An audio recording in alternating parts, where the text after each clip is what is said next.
Well, hello, Americans, patriots, and car lovers alike. Time for me to eat some words I've said in the past. Kind of. As I've been giving my financial advice to the second half of the millennials, Generation Z, and the upcoming Generation Alpha, I have told them to avoid car payments at all costs, new or used, especially lease payments, because the rate of return on what you put down, it's never worth it. And I have always said, stop trying to pretend to look rich and be rich when you're not. I've been telling you to avoid things like Range Rovers or Land Rovers, Mercedes, BMW, Bentleys, for the filthy, very rich. Well, I just happened to run into an article the other day, today actually, by Yahoo Finance, as well as I think, called the Millionaire Next Door, I think it was, of the top 10 cars driven by millionaires. I couldn't believe it. But here we go. Number 10, Buick. Yes, that Buick. Made by General Motors. Now listen, I used to be a big GM car guy back in the day. I won't really touch anything older than 2006 now, because I just don't trust GM quality. But hey, many of us love these cars, and maybe why not? They're fairly affordable. They're easy to maintain. There are parts everywhere here in the United States, so I could see why they'd be in the top 10. Number 9, Lincoln. Okay, this is definitely a luxury car brand, part of Ford. Growing up, the big cars was the Lincoln Continental, the Lincoln Town Car, the Lincoln Mark V, the Mark VI, the Mark VII. Those cars. Basically, they're fancy, dressed up Fords. But they make their way into the top 10. Number 8, how about this one? Hyundai. They are by far, I think, in the top 5 of the largest car companies in the world now. But I have had 2 Hyundais. I didn't like neither one of them, especially the second one we had. My dad loves them. He leases them, but I don't. But considering all their problems of engine problems and engines catching fires, they've managed to make the top 10 at number 8. Number 7, which didn't surprise me at all, one of the few brands I would consider if I was going to buy a luxury car, Acura. Acura is nothing more than a fancy Honda Accord with a 3-piece suit. In fact, fancy Hondas with 3-piece suit. You could buy a fancy Civic, Accord, Pilot, CRV, and the Acura name badge. I would personally just stick with the Honda nameplate because they're just cheap to buy, and parts are cheap because they don't have the Acura nameplate on them. But if I was going to be a luxury car brand, that would be only one of 2 I would really consider. So they come in at number 7. Number 6. This one doesn't surprise me, although I wouldn't touch it. The BMW 3 Series.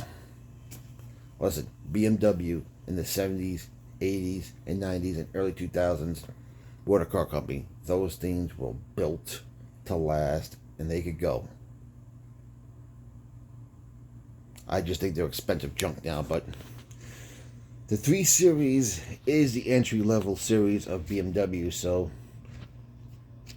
I guess I was happy to see that on there, except over their 5 and 7 Series, which is absolutely insane. Paying over $100,000 for a car.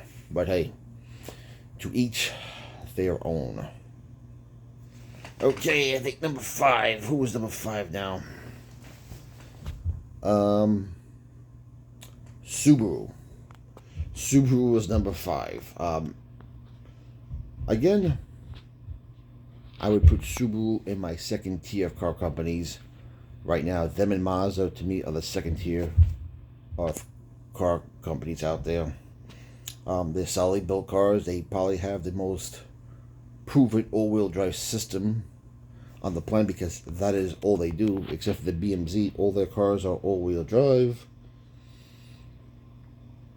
The only thing I'm not crazy about, as I am not in any car, is their CVT transmissions. But being that I don't think BMW even makes a manual except for their Crosstrek and their Impreza, unfortunately, you're stuck with a CVT transmission. But they're at number 5. So, listen. It's a second tier car company for me. I would consider buying them also. Although I'm not a fan of them. To me, the most important thing is my car works. Number 4, which doesn't surprise me at all, and that is Lexus. Lexus is nothing more than a fancy Toyota. A Toyota in a 3-piece suit. Probably by far the most reliable luxury brands of cars out there, with Acura right behind them. Everyone else to me is just crap. It's just expensive junk. I'm sorry to all you Mercedes, Range Rover, Land Rover, McLarens. Have fun.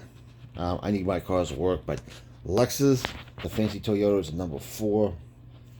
That was only 1 2 considered luxury cars I would consider buying. That and Acura. Number 3, this was a big shocker to me, Ford. Now, I have owned more Fords than any other company. I think I've owned 8. 7 I bought used, 1 I bought brand new, and most of those used Fords I bought were pretty much very used Fords. Anywhere from a Mercury Tracer to a Mercury Mountaineer to a Mercury Sable to a Ford Crown Victoria. I had a Ford Condor SVT, and currently I have my Ford Focus ZX5 in 2002. So they're number 3 among millionaires. And I guess if I was a millionaire, I had to pick my choice of any Ford right now, I'd buy either an F-150 or a Ford Bronco Raptor, or an F-150 Raptor. Number 2, Honda. One of only 2 companies I consider buying now for myself or my family outside of my beloved Jeep Wrangler Gladiator line. As you know, I currently own a 2002 CRV. I love it very much. I plan to keep it until it says no more. I commit suicide. But hey, the one thing about Honda is they work. They're reliable. They're everywhere. Parts are cheap. Maintenance is cheap. Dealership network is big here in the United States. And I suppose if you're a millionaire, you need to be on the road, you need to go, you have no time for breakdowns, you would buy a Honda. And of course, number 1, believe it or not, Toyota.